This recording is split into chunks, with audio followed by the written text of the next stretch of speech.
ठीक है, तो अभी हम मेटलर्जी चैप्टर स्टार्ट करते हैं।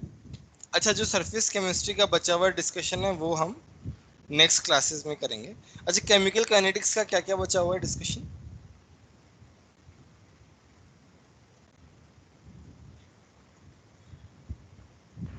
उसका जो फिर सेक्शन जी किया था। सेक्शन जी सेट टू कर लिया होगा ना? सर सेक्शन ए बी किया है। सेक्शन ए बी किया है। अच्छा, बी सी डी बचा हुआ है। अच्छा, और ठीक है, थोड़ा हम प्लान कर लेंगे ना। चलो हम मेटलर्जी स्टार्ट करते हैं। बहुत ही सिंपल चैप्टर है और इंटरेस्टिंग भी है काफ़ी, क्योंकि इसमें हमें इंडस्ट्रियल प्रोसेसेस के बारे में थोड़ा आइडिया लगता है किस तरीके से। तो मेटलर्जी जो है वो आइसोलेशन है बेसिकली तरीके से। तुम्हारे जो ओर्स हैं, जो मिनरल हैं, उनमें मेटल कैसे सेपरेट होता है। तो मेटल जो है, हर मेटल जो है कि फ्री स्टेट में नहीं मिलता है, एक्सेप्ट फ्यू मेटल्स। जैसे तुम्हारा गोल्ड हो गया, प्लैटिनम हो गया, ये फ्री स्टेट में मिलते हैं। बट जनरली मेटल्स जो रहते हैं वो ओर्स में रहते हैं, तो उनको ओर से एक्सट्रैक्ट किया जाता है मेटल्स को, और फिर उसके बाद प्योरीफाई करके यूज किया जाता है। तो वो जो प्रोसेस आइसोलेशन का, वो किस तरीके से होता है, ये इस चैप्टर में हम लोग डिस्कस कर। ठीक है, तो मेटलर्जी बेसिकली क्या है? The compound of a metal found in nature is called mineral. Mineral क्या है? मेटल का जो कंपाउंड है नेचर में। The minerals from which metal can be economically and conveniently extracted are called ores. तो ores और minerals में क्या है? minerals को हम इकोनॉमिकली हम एक्सट्रैक्ट नहीं कर सकते, बट ores को कर सकते हैं। An ore is usually contaminated with undesired material known as gangue. इसे गैंग पार्टिकल्स बोलते हैं। जो गंदगी है, जो डर्टी पार्टिकल्स हैं, उनको गैंग बोलते हैं। ores may be classified as native ores which contain the metal in free state। अभी अभी जस्ट बताया नोबल मेटल्स होती हैं।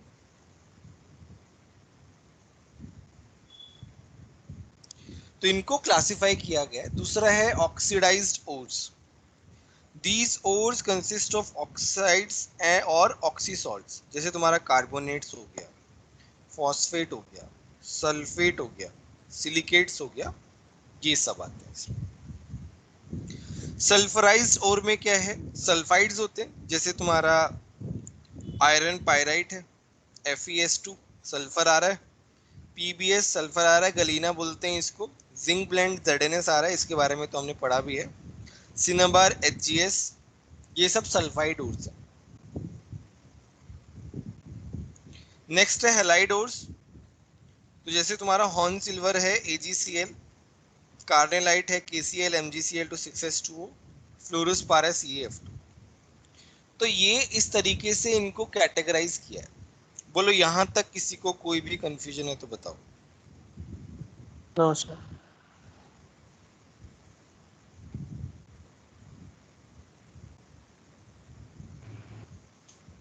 ठीक, कोई पूछ रहा है डाउट? नो। ठीक है,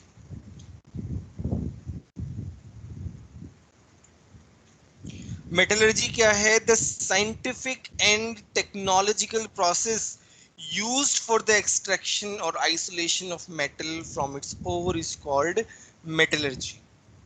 ये हमने डिस्कस कर लिया था कि एक्सट्रैक्शन वाला जो प्रोसेस है, उसमें जो भी टेक्नोलॉजिकल प्रोसेस लगता है, this is all covered in metallurgy. Now this extraction process contains 4 steps: crushing of ore, dressing और कंसंट्रेशन ऑफ ओर। पहले तो हम ओर को क्रश करते हैं, क्योंकि वो रॉक की तरह रहता है, रॉक मटेरियल्स की तरह रहता है। फिर उनको हम कंसंट्रेट करते हैं, उनमें जो मेजर इम्प्योरिटीज हैं हम उनको रिमूव करते हैं। थर्ड में क्या है? हम उनमें से क्रूड मेटल उसको आइसोलेट करते हैं बेसिकली, और उसके बाद हम उस मेटल को प्योरीफाई और रिफाइन करते हैं। 4 स्टेप कौन कौन सी हुई? सबसे पहले ओर को क्रश करना, उसके बाद में उसमें गैंग पार्टिकल्स को हटाना, तो कंसंट्रेट करना उसको, उसके बाद मेटल को उससे अलग करना, उसके बाद मेटल को प्योरीफाई करना। बोलो ये 4 पॉइंट समझ में आए कि नहीं आए? यस।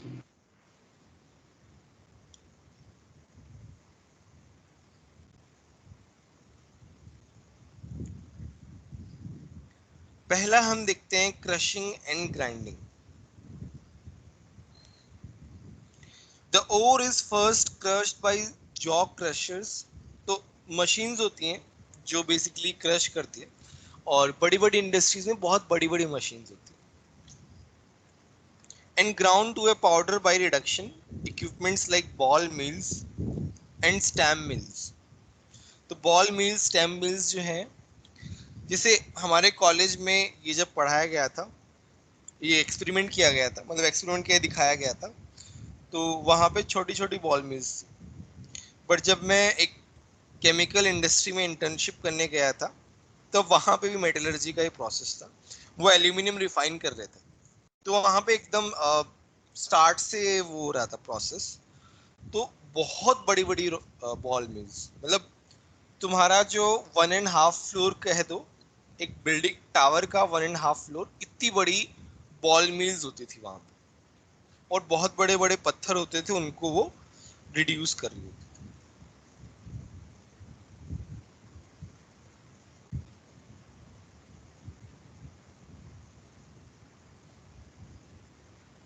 नेक्स्ट है कंसंट्रेशन। हमारा क्रशिंग जो है ना वो सिंपल है, इसमें ज्यादा कुछ होता नहीं है, ग्राइंड ही करते हैं बेसिकली। कंसंट्रेशन में क्या है? The removal of these unwanted useless impurities from the ore. मैंने क्या कहा था? ओर में जो इंप्योरिटीज हैं, ऊपर ऊपर वाली इंप्योरिटीज, उनको हटा देता है। It involves several steps and selection of these steps depend upon the difference in physical properties of the compound of metal and that of gang। Metal और गैंग जो पार्टिकल्स हैं, उनकी फिजिकल प्रॉपर्टीज पे depend करता है। तो ये हम पढ़ेंगे 3-4 इसमें कंसंट्रेशन के मेथड्स हैं। तो ये फिजिकल प्रॉपर्टीज कैसे वेरी करती हैं, उसके हिसाब से अलग अलग मेथड्स। पहला है हाइड्रोलिक वॉशिंग और ग्रेविटी सेपरेशन। तो it is based on the difference in the densities of the gang and ore particles. In this, the powdered ore is agitated। Powdered ore को क्या होता है? घुमाया जाता है विथ वाटर बेसिकली उसमें, और washed with an upward stream of running water. तो पानी उसमें डाला जाता है बेसिकली, और ग्रेविटी का यूज किया जाता है। The lighter particles of sand clay are washed away, leaving behind heavier particles. जैसे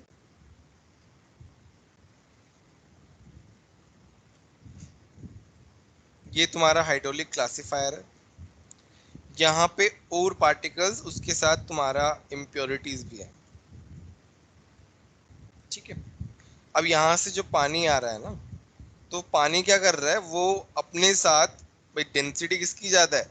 और की डेंसिटी ज्यादा है, और तुम्हारी जो इम्प्योरिटीज हैं, दैट इज सैंड, क्ले, जो भी पार्टिकल्स है, छोटे छोटे पार्टिकल्स, उनकी डेंसिटी कम है, तो पानी के साथ क्या चले जाएंगे? बह जाएंगे बेसिकली।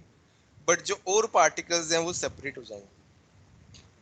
इस तरीके से देखो, और पार्टिकल्स सेपरेट हो गए, और वाटर एंड लाइटर गैंग जो है वो अलग हो गए। तो इस तरीके से इम्प्योरिटीज जो है वो रिमूव करते हैं। बताओ ये वाला पार्ट समझ में आया कि नहीं आया? Yes. Yes. Yes, sir.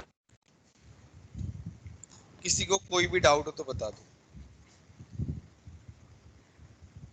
Sir उसे क्लासिफायर क्यों बोलते हैं? ये तो इंस्ट्रूमेंट का नाम है ना। इंस्ट्रूमेंट बोल रहा हूँ, ये तो इक्विपमेंट का नाम है ना, क्लासिफाई करता है बेसिकली, शायद इसलिए हैवी और गैंग पार्टिकल्स को क्लासिफाई कर रहा है। ओके।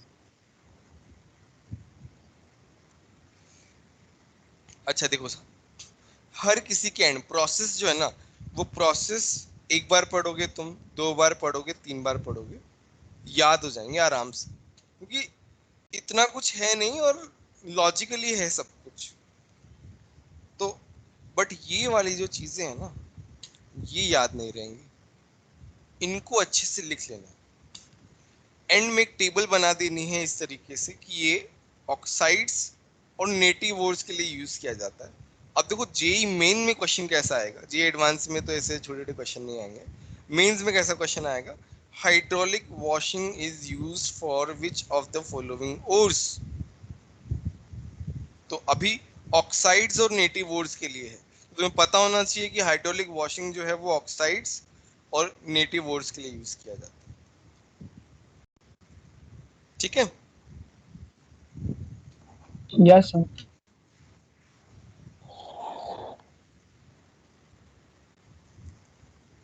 नेक्स्ट आता है इलेक्ट्रोमैग्नेटिक सेपरेशन, बहुत इंपॉर्टेंट है ये। अच्छा, इलेक्ट्रोमैग्नेटिक सेपरेशन नाम में क्या मैग्नेट आ रहा है, तो मैग्नेट का यूज होता है इसमें। This is based on the differences in magnetic properties of the ore components. तो इसमें क्या होता है, चलो मैं पूरा प्रोसेस ही बता देता हूँ। तो इसमें क्या होता है, एक बेल्ट लगा होता है, कन्वेयर बेल्ट बोलते हैं इसको। यहाँ पे हम क्या डालते हैं, ओर डालते हैं, यहाँ पे हमारा ओर आ रहा है, तो लिखा हुआ ही है इसमें, और वो इस बेल्ट पे, कन्वेयर बेल्ट पे लाया जाता है। इसमें क्या आता है, इन दोनों में ये वाला जो है मैग्नेटिक रोलर होता है। ये कब यूज किया जाता है, जब या तो इम्प्योरिटीज मैग्नेटिक नेचर की हो, या फिर तुम्हारा और जो है ना वो मैग्नेटिक, जो मैग्नेटिक वाला होगा वो क्या होगा, इससे अट्रैक्ट होगा मैग्नेटिक रोलर से, और वो इस साइड गिरेगा, मैग्नेटिक पार्टिकल्स देखो लिखा होगा, और जो नॉन मैग्नेटिक होगा वो दूर गिरेगा। जनरली ये आयरन के लिए यूज किया जाता है, क्योंकि आयरन जो है वो मैग्नेटिक वाला है। या तो आयरन इम्प्योरिटीज हो, या फिर आयरन का ओर हो, तो उसके लिए यूज किया जाता है। बताओ ये वाला पार्ट समझ में आया कि नहीं आया? यस।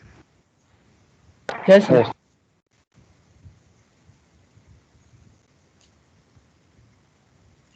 चलो अब इसको पढ़ लेते हैं। It is used when either the ore or the impurities associated with are magnetic in nature. A magnetic separator consists of belt of leather or brass moving over two rollers, one of which is magnetic.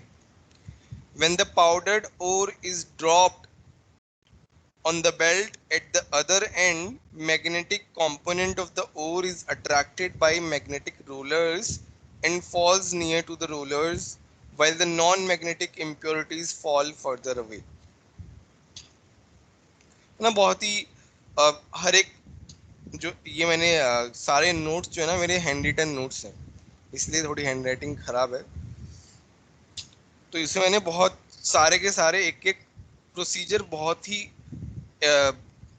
Detailed वे में लिखा है मैंने। For example है, chromite में क्या आ रहा है, iron आ रहा है, is separated from non magnetic siliceous impurities. मैंने क्या बोला, या तो आयरन ओर के लिए यूज किया जाता है, and cassiterite ore is separated from magnetic wolframite. तो ये इम्प्योरिटी है, देख रहे हो, इसे मैग्नेटिक वॉल्फ्रेमाइट बोलते हैं। अब ये जो है ना, ये एग्जाम्पल इस तरीके के ये पूछते हैं जेईई मेंस में। भाई प्रोसेस पूछ लेगा तो प्रोसेस तो आता है ना, प्रोसेस तो आता ही है। बट ये चीजें है ना, ये चीजें याद नहीं रहेंगी। अब वो यही पूछते हैं जो चीजें याद रखनी होती हैं। बोलो कोई डाउट है क्या? No, sir. No, sir. Okay.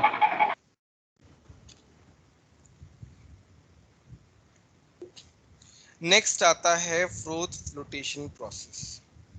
अब मैं इस ये वाला जो प्रोसेस है इसमें 4 स्टार लगा रहा हूँ, देख लो। बहुत ही ज्यादा इंपॉर्टेंट है। इसी अकेले प्रोसेस से जेई मेन में 3 से 4 क्वेश्चन आ चुके हैं, ओनली फ्रॉम दिस प्रोसेस। ध्यान से समझना। थोड़ा ऊपर वाले जो है ना वो बहुत सिंपल थे, थोड़ा सा कॉम्प्लिकेटेड है, ज्यादा भी नहीं है कुछ। ठीक है, इसके बारे में यहाँ है इसका, ठीक।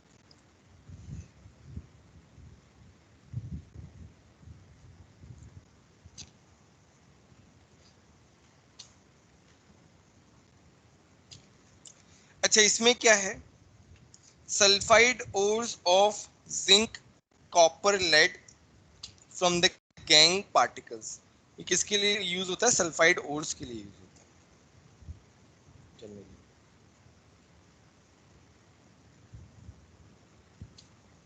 इसमें क्या होता है? A suspension of finely powdered ore is made with water and collectors.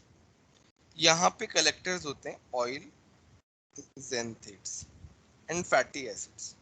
ज़ैंथेट्स का स्ट्रक्चर बताया गया है जिसका कोई रोल नहीं है ना। ये भी एक कलेक्टर होता है, पोटेशियम सोडियम इथाइल ज़ैंथेट। तो यही वाला ही है।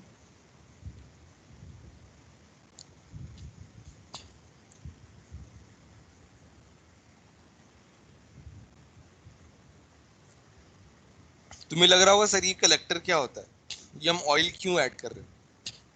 तो ऑयल जो है वो पानी से कम डेंस होता है, इस तरीके का ऑयल हम यूज कर रहे हैं।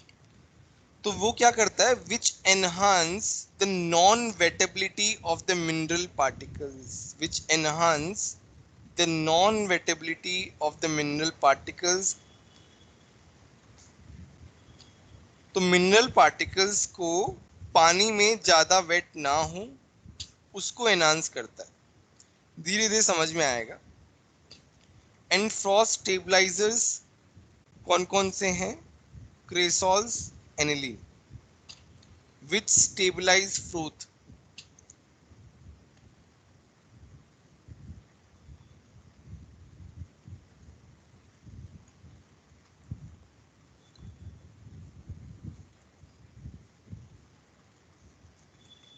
इसमें क्या लिखा हुआ है? The principle of the process is that the mineral particles are wetted by oils. Mineral particles जो हैं वो ऑयल से वेट होनी चाहिए। मैंने क्या बोला कि these oils are added to enhance the wettability, non wettability by water। तो वो वाटर से वेट ना हो, वो ऑयल से वेट हो, ये हमारा मेन एम है। And the gangue particles by water, that's how they are separating these oils, these mineral particles and gang particles। Gang particles should be wetted by water and mineral particles should be wetted by oil। So those type of oils are added। Now आगे लिखा हुआ है rotating pedal agitate करता है the liquid mixture. तो उससे क्या बन रहा है? उससे फ्रॉथ बन रहा है। And draws in air and causes formation of a froth which carries with it mineral particles. अब यहाँ पे देखो, मैं इससे बताता हूँ ये क्या पैडल है, रोटेटिंग पैडल। तो ये क्या कर रहा है? यहाँ पे देखो फ्रोथ बन रहा है, इस फ्रोथ में क्या है? Mineral particles. और तुम्हारा जो पानी है नीचे उसमें क्या है? वो है गैंग पार्टिकल्स।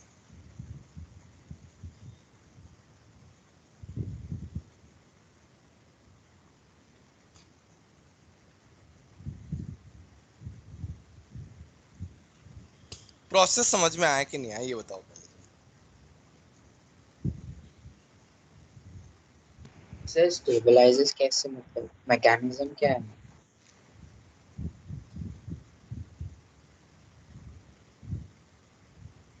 फ्रॉस्ट स्टेबलाइजर के बारे में बोल रहे हो क्या? इससे मतलब वो करते कैसे स्टेबल? उनकी प्रॉपर्टी होती है बेसिकली, फ्रॉथ जो है ना वो ज्यादा बनाते हैं और उसको स्टेबल रखने का ट्राई करते हैं।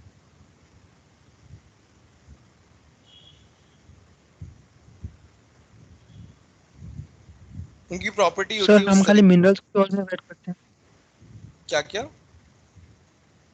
सर खाली मिनरल्स को ही ऑयल में वेट करते हैं। हाँ मतलब वही एम है, मतलब ऑब्वियसली सारे के सारे मिनरल पार्टिकल्स तो नहीं होंगे बट ज्यादातर हो जाते हैं। हाँ तो गैंग पार्टिकल्स भी सर उसके साथ नहीं हो जाएंगे? नहीं ऐसा थोड़ा बहुत तो होगा ही यार, एकदम प्योरीफाई तो नहीं होता ना इससे, ये तो फर्स्ट स्टेज ऑफ अच्छा अच्छा। प्योरिफिकेशन है, तो पूरा प्योरीफाई नहीं होता है, थोड़ा बहुत तो हो जाता है इधर उधर। तो तुम्हारा 100% कभी भी प्योरीफाई नहीं मिलता। अब इंडस्ट्रीज में क्या होता है, जैसे कोई इंडस्ट्री, जैसे मैं जहाँ पे गया था वहां पे एल्यूमिनियम रिफाइन हो रहा था, तो वहां पे वो बस इसी पे लगे रहते हैं कैसे हम प्योरिटी को इंक्रीज करते हैं, कैसे एफिशिएंसी को बढ़ा दें।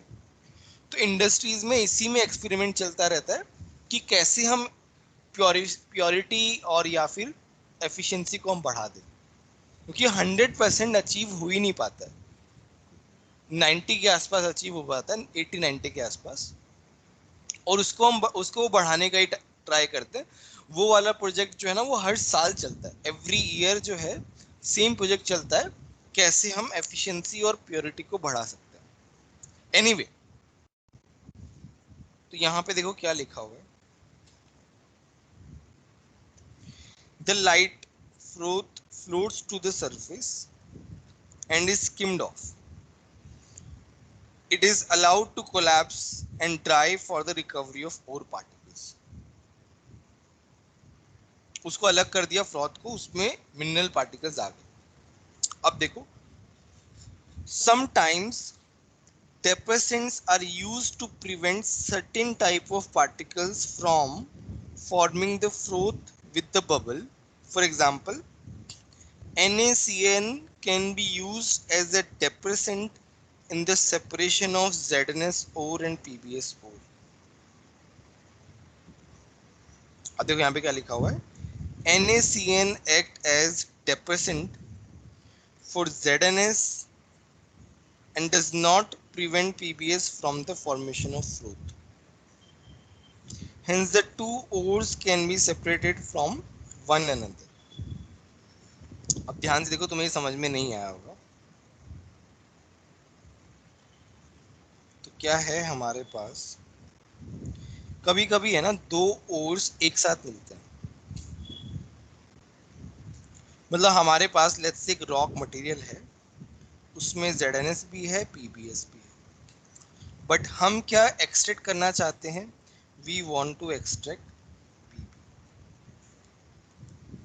तो भाई हम क्या चाहेंगे कि ZnS जो है वो बाहर हो जाए, बट यहाँ पे तो और जो है वो ऊपर आ रहा है, और जो है वो फ्रोथ के साथ आ रहा है, राइट। तो ऐसे केसेस में क्या करते हैं, हम इनको डेप्रेसेंट से मिलाते हैं, डेप्रेसेंट मिक्स करते हैं। तो वो क्या करता है, अब हमें पता होना चाहिए NaCN ZnS के साथ रिएक्ट करेगा, तो ये क्या बनाएगा, ये इस तरीके से कॉम्प्लेक्स बना लेगा और अलग हो जाएगा, पानी में ही रहेगा मतलब।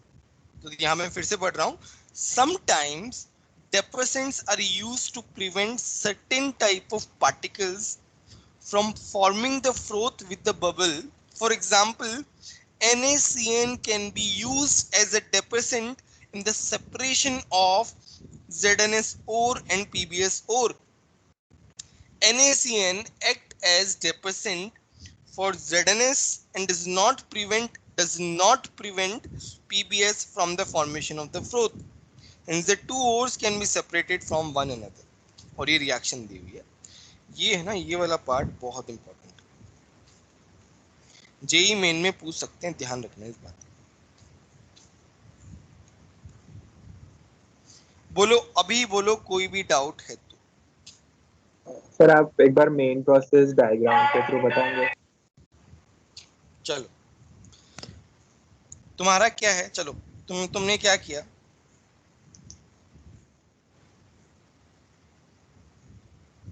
तुमने इसमें पानी डाला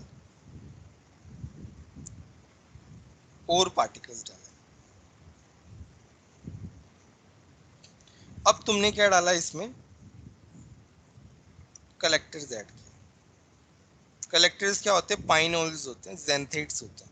वो क्या करते हैं, वो और पार्टिकल को पानी से वेट होने से रोकते हैं। कलेक्टर्स क्या करते हैं, और पार्टिकल्स को पानी से वेट होने से रोकते हैं। उसके बाद तुमने फ्रॉथ स्टेबलाइजर डाला, तो वो क्या करते हैं, जब जैसे पानी से वेट नहीं हो रहा है क्या और पार्टिकल, वो ऑयल से वेट हो रहा है, तो ऑयल जो है ना वो क्या करेगा, वो ऊपर आ जाएगा बेसिकली, उसकी डेंसिटी कम है पानी से, तो वो ऊपर आ जाएगा फ्रॉथ बनाते हुए। फ्रॉथ स्टेबलाइजर्स क्या करेंगे, वो फ्रॉथ बनाएंगे तो ऊपर जो है वो फ्रॉथ बन जाएंगे बेसिकली इस तरीके से, और तुम्हारे जो और पार्टिकल्स हैं वो इन फ्रॉथ में रहेंगे बेसिकली, जैसे मैं और पार्टिकल ऐसे बना रहा हूँ। फिर क्या करेंगे हम उनको स्किम्ड ऑफ कर लेंगे, अलग कर लेंगे, और हमारे पास यहाँ पे क्या मिल जाएंगे, और पार्टिकल्स मिल जाएंगे। समझ में आया? यस। डेपर्सेंट कब यूज करेंगे, जब हमारे पास मिक्सचर हो दो ओर्स का, तो एक ओर को सेपरेट करना हो, देन वी यूज डेपर्सेंट। सो डेपर्सेंट का मेनली रोल क्या है, फॉर्मेशन ऑफ ए कॉम्प्लेक्स और formation of A soluble compound, जिसको हमें रिमूव करना है। बोलो किसी को डाउट है? No sir.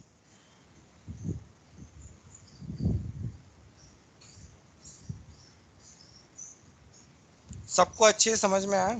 फ्रॉस्ट स्टेबलाइजर्स, ये क्या नाम है, यस। ये वाला प्रोसेस। यस ठीक है,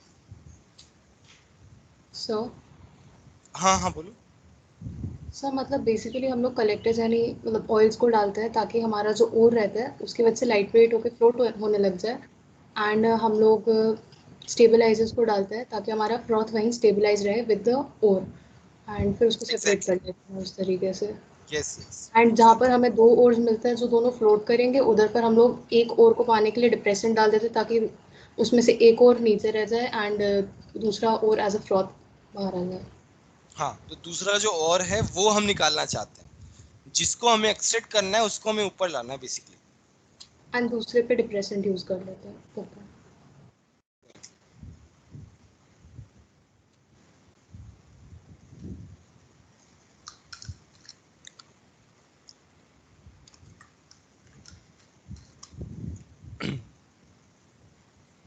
एक बार मैं, ये जब कंप्लीट हो जाएगा ना, तो मैं एनिमेटेड वीडियो दिखाऊंगा तो उसमें और अच्छे समझ में आएगा, खुद से भी देख सकते हो, क्लास में भी दिखाऊंगा। नेक्स्ट है लीचिंग प्रोसेस।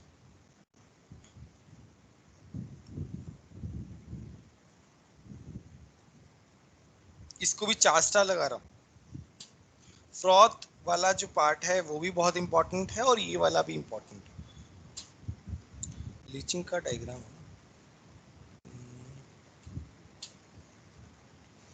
ठीक है, ये एल्यूमिना में यूज करते हैं फ्रॉम बॉक्साइड। अच्छा, बॉक्साइड और नहीं पता होगा तुमको, ये इसके नाम जो हैं वो लिखे हुए हैं। एल्यूमिनियम का जो और रहता है उसको बॉक्साइट कहते नहीं, ये मैं फॉर्मूला दिखा रहा था,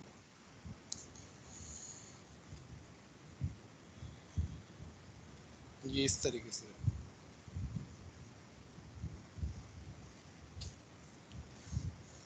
नेक्स्ट क्लास किसकी है?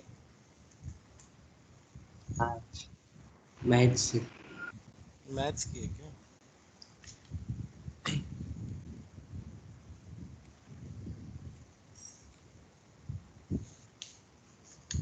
अच्छा ठीक है।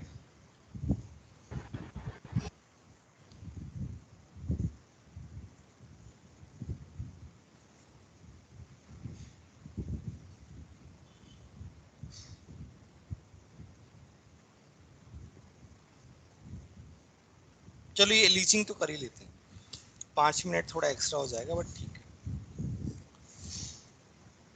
अच्छा यहाँ पे क्या है, it is often used if the ore is soluble in some suitable solvent like acids, bases and suitable chemical reagents then gangs। तो यहाँ पे क्या लिखा हुआ है, ore is suitable, sorry, soluble in some suitable solvent। Gang जो है वो उतना सॉल्युबल नहीं है बट तुम्हारा और पार्टिकल सॉल्युबल है। तो लीचिंग में ये वाला प्रिंसिपल यूज होता है। जो प्रिंसिपल है ना वो भी याद होना चाहिए। नेक्स्ट प्रोसेस क्या होता है, the principal ore of alumina bauxite usually contains silica. ये भी पूछ सकते हैं कौन कौन सी इंप्योरिटीज होती हैं, आयरन ऑक्साइड, TiO2।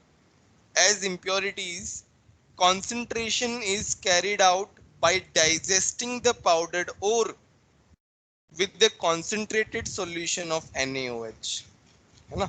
देखो एक एक लाइन से उठ के क्वेश्चन आता है जेई मींस में, लाइन उठ के क्वेश्चन आता है तो हर एक लाइन याद होनी चाहिए। At this temperature, this way Al2O3 is leached out as sodium aluminate and also SiO2 as sodium silicate, leaving behind the impurities। इसको देखो रिएक्शन से समझते हैं। अच्छा ये प्रोसेस है यार वो वाला, फ्रॉथ स्टेबलाइजर्स का है।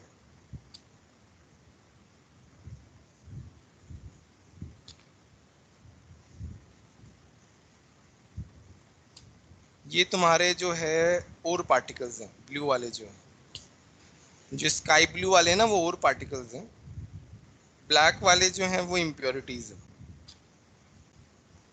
तो वो देखो कैसे ऊपर आ रहे हैं, सेपरेट हो गए यहाँ पे। ठीक है, तो देखो Al2O3 जो है पहले वो NaOH के साथ रिएक्ट करता है और यहाँ पे सोडियम एल्यूमिनेट बना लेता है। यही हमने बताया था। और सिलिका वाला जो पार्ट है वो क्या बना लेता है, सिलिकेट बना लेता है। देखो यहाँ पे लिखा हुआ है SiO2 एज सोडियम सिलिकेट बना लेता है, leaving the impurities behind. Now this aluminate in solution is neutralised by passing CO2 gas. इसको हम क्या करते हैं, CO2 गैस के साथ पास करते हैं और हमारे पास ऐसे मिल जाता है, and hydrated Al2O3 is precipitated. At this stage, the solution is seeded with freshly prepared samples of hydrated Al2O3। जब किसी प्रोसेस को फास्ट करना होता है तो जो हम बना रहे होते हैं वहीं हम डाल देते हैं, तो प्रोसेस क्या हो जाता है, फास्ट हो जाता है। थोड़ा बहुत डालते हैं, which induces the precipitation। Sodium silicate, अब यहाँ से ये जो बना है इसको जब हम हीट करते हैं तो हमारे पास क्या मिल जाता है, एल्यूमिना मिल जाता है। Sodium silicate remains in the solution and hydrated aluminum is filtered, dried and heated to give back pure Al2O3। बताओ ये प्रोसेस समझ में आया कि नहीं आया? यस। सिंपल है, Al2O3 जो है वो सॉल्युबल है, इम्प्योरिटी सॉल्युबल नहीं है, कम है। NaOH के साथ बेस के साथ रिएक्ट करा रहे हैं, कॉम्प्लेक्स बन रहा है सोडियम एल्यूमिनेट, उसको हम CO2 से पास कर रहे हैं तो हमारे पास हाइड्रेटेड वाला मिल रहा है, उसको हीट कर रहे हैं तो हमको फाइनली और मिल रहा है हमारा। बोलो समझ में आया कि नहीं है? यस। किसी को भी लीचिंग में डाउट है तो बताइए।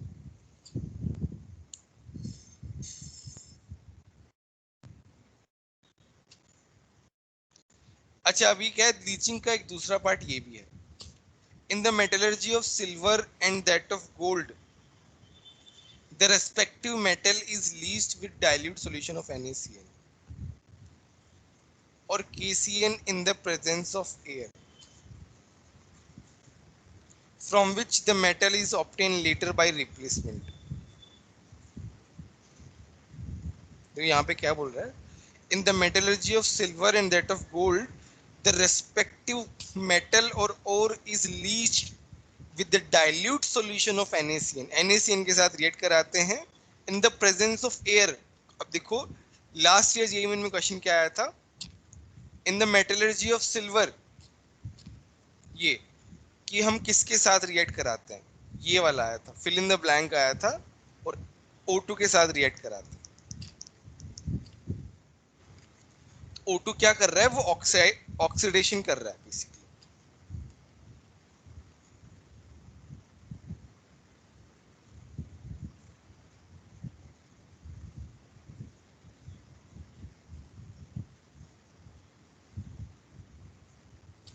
O2 क्या कर रहा है, मेटल का ऑक्सीडेशन कर रहा है। फिर ये जो हमारे पास ये जो साइनाइड वाला वो बना है, इसको हम जिंक से रिएक्ट कराते हैं और मेटल को सेपरेट कर लेते हैं। देखो मेटल को सेपरेट कर लिया, अब ये प्योरीफाई हो गई। पहले क्या थी, इम्प्योर थी। बोलो ये बात समझ में आई कि नहीं? यस।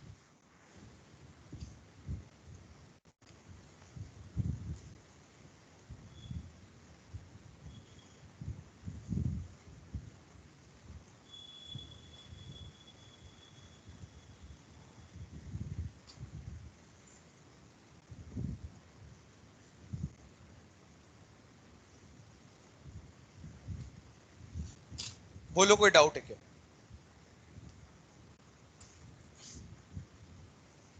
किसी को कोई भी पार्ट समझ में नहीं आया हो तो बताओ।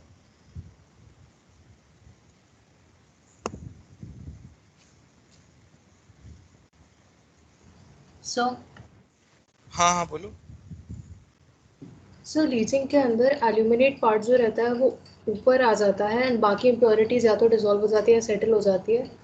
फिर उसको हम लोग आगे जाकर CO2 से पास करते हैं एंड फिर बाकी सब प्रोसेस करते हैं, है ना?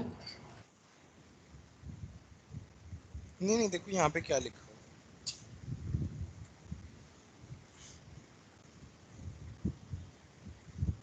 तो तुम्हारा जो ओर है ना वो ज्यादा सॉल्युबल है, तो वो प्रेसिपिटेट हो जाता है ना। उस प्रेसिपिटेट को हम अलग कर लेते हैं और उसके बाद हम उसे आगे का प्रोसेस कराते हैं। ओके सर, मतलब बाकी सारी इम्प्योरिटीज उसमें डिसॉल्व हो जाती है और हमारा और प्रेसिपिटेट हो जाता है, फिर सेपरेट करके करते हैं। हाँ इम्प्योरिटीज जो है ना वो उतनी ज्यादा सॉल्युबल नहीं होती है, थोड़ी थोड़ी सॉल्युबल होती है या फिर वो ऐसी पड़ी रहती है। बट ये जो क्या मेरा और पार्टिकल ज्यादा अच्छे से सॉल्युबल होता है, तो ये प्रेसिपिटेट बन जाता है, इसको हम अलग कर लेते हैं, अलग तरीके से प्रोसीड कर लेते हैं फिर इसको। Okay sir. और किसी को कोई डाउट है तो बोलो।